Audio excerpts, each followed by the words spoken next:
e eu dei uma notícia importante lá no Diário do Centro do Mundo, em primeira mão. O Geraldo Alckmin está se cacifando como provavelmente o ministro que vai ser o representante do setor de games após o desastre do Bolsonaro no governo Lula.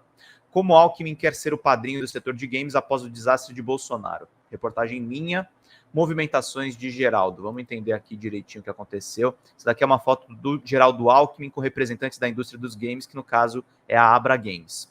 Alckmin quer ser o padrinho da indústria de desenvolvimento de games no Brasil, disse ao DCM uma fonte após uma reunião do vice-presidente com representantes do setor. Em 24 de fevereiro, a Associação Brasileira de Desenvolvedoras de Jogos Eletrônicos, a Abra Games, teve 2 encontros em Brasília com representantes do Ministério da Cultura, o MINC, do Ministério do Desenvolvimento, Indústria, Comércios e Serviços, o MDIC, e da Agência Brasileira de Promoções, Exportações e Investimentos, a Apex Brasil. O encontro da Apex e do MDIC foram juntos. Eliana Russi, diretora de operações da Abra Games, não estava sozinha. Junto com ela estava Gustavo Steinberg, presidente do Big Festival, o maior evento brasileiro de jogos nacionais, os chamados Indie, os independentes da grande indústria. Para a edição de 2023, o Big Festival recebeu a inscrição de 626 jogos eletrônicos, valorizando o mercado nacional. No entanto, com parcerias antigas da Abra Games e da Apex, o Big também é um espaço internacionalizado. Ele receberá também games de 55 países diferentes. Com o desmonte das políticas públicas do governo Bolsonaro, o Big foi incorporado pela Omelette Company, a dona da feira CCXP de cultura pop.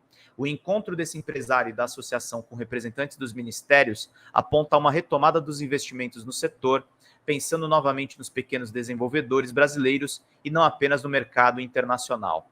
O café da manhã no MDIC com Alckmin, além do MINC, foi uma conversa agradável, segundo diferentes pessoas que acompanharam o evento. O ministro da Indústria e vice-presidente quer ser um representante do setor que carece de aproximação com entidades governamentais e que viu a pauta ser sequestrada e prejudicada pelo governo anterior, de Jair Bolsonaro. Isso aqui é o Alckminho que está de olho nos games.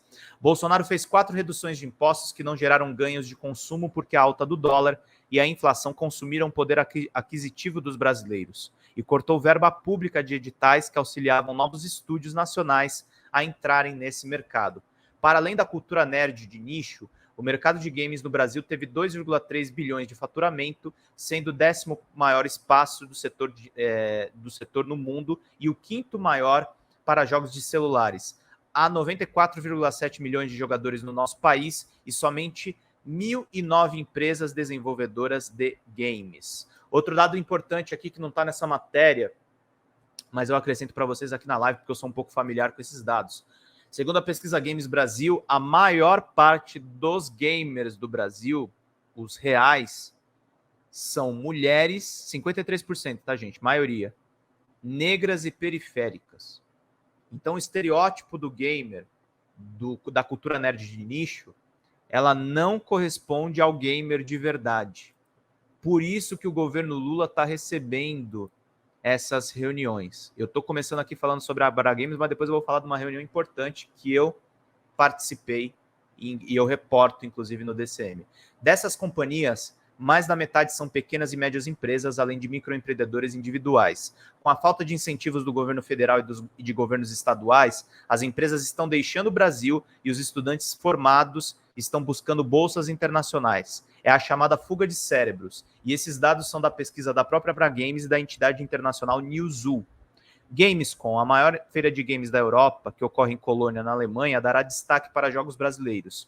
Nesse contexto, o governo dá sinais que enxerga a indústria de jogos eletrônicos como uma importante vitrine para consumo interno e externo. E a foto do vice-presidente aparece meses depois de um grupo de desenvolvedores e entusiastas dos games terem levado uma cartilha pessoalmente para o presidente na campanha eleitoral de 2022 em agosto. O nome da carta entregue ao então candidato é Lula Play. Olha a minha carinha aqui de novo. O pessoal do Lula Play se reúne com o Ministério de Alckmin. Essa aqui é um print da reunião, tá, gente? Ó, vocês podem ver que eu estou digitalmente ali embaixo. Vamos ver aqui como é que é. Menos para os gamers nazifascistas. Alô, Canal Central e Bulldog Games. Esse Bulldog Games, eu vi um vídeo deles distorcendo tudo que eu falei, mas enfim. Iniciativa e inspiração é o público que quero atingir, mas quem investe e acredita em game com protagonista negro, tampouco mulher, periférico, então, vão falar que GTA é igual a jogo de ladrão, exatamente. Vamos ver aqui mais notícias aqui que eu falo nessa reportagem. Com o auxílio do Instituto Lula, a rede progressista de games, a RPG, formada pelos autores da cartilha Lula Play, se reuniu com o MDIC na manhã de 6 de março. Realizada virtualmente, o encontro foi conduzido pelo secretário da pasta, o economista Wallace Moreira Lima. A rede fez uma apresentação dos dados do mercado, deu um panorama de ações que levaram o grupo a entregar uma carta de políticas públicas para o governo Lula e explicou a atuação de associações regionais de desenvolvedores pelo Brasil, que tentam inserir os pequenos criadores de games no mercado. Essas pequenas associações atuam com profissionais que não conseguem chegar até a Abra Games, sediada em São Paulo. Elas elevam a formação e a atuação de profissionais de jogos digitais em universidades no Norte e no Nordeste, além de unificar desenvolvedores no Sul do Brasil, financiando ações coletivas. Os secretários representantes da pasta se interessaram no fortalecimento regional do mercado de jogos do Brasil. A rede progressista de games tem encontros agendados com mais ministérios e poderá se encontrar com o vice-presidente. A ministra do Esporte, Ana Moser, que afirmou ao portal UOL que esportes não são esportes, disse que leu a cartilha Lula Play e reconheceu que games são uma pauta interministerial.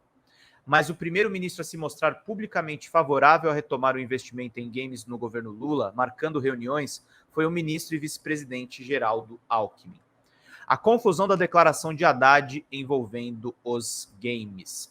Em uma entrevista ao UOL em 1º de março, o ministro da Fazenda, Fernando Haddad, falou que iria regulamentar os jogos eletrônicos. A fala repercutiu mal no mercado de games, dando a entender que os preços iriam subir mais para os consumidores brasileiros. Consoles da atual geração de videogames estão custando atualmente entre R$4.000 e R$5.000. Um game internacional na semana de lançamento chega por R$350, o que demonstra uma sobretaxação. Haddad se referia, na verdade, aos jogos de apostas e aos cassinos online, que não estavam taxados desde o governo Bolsonaro. O Ministério da Fazenda desfez a confusão posteriormente, falando com a imprensa.